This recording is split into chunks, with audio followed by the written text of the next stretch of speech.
The first time I saw him, I was 24 and running late for a flight I nearly missed. He was standing at the gate, dark coat, reading something, entirely unhurried while everyone around him panicked about boarding groups. I noticed him the way you notice someone who seems to exist at a different speed than the rest of the world. Calm, present, like he had nowhere else to be. We sat 3 rows apart on the plane. He fell asleep before takeoff. I watched him for longer than I should have. I never learned his name. The second time was 2 years later, a bookshop in Edinburgh, one of those cramped, wonderful places where the shelves lean against each other for support. I was reaching for a book, so was he. Our hands landed on the same spine at the same moment. We both laughed. He stepped back and told me to take it. I said he should have it. He said he'd already read it. I asked what it was about. He told me it was about two people who keep almost meeting. I remember how he said it, with a slight smile, like the universe had arranged the punchline and he didn't want to ruin it.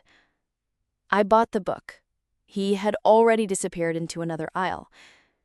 The third time was a rainstorm in London. I was sheltering in a doorway on a Tuesday evening, watching the street fill with water. Coat soaked through.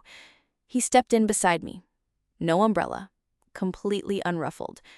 He recognized me before I recognized him. I could tell by the way he looked at me. The way you look at someone you've been thinking about. Not staring, just certain. We stood together for 12 minutes until the rain slowed. I timed it because I was afraid of losing count. He asked if I was warm enough. I said barely. He didn't offer his coat. He just stood closer, which was better. He left when the rain stopped. I didn't ask for his name. I didn't know why, only that it felt like asking would break something. The fourth time was at a gallery opening. He was standing in front of the painting of a woman standing alone at the edge of the sea. He heard me come up beside him, and he said, without turning, "I wondered when you'd get here."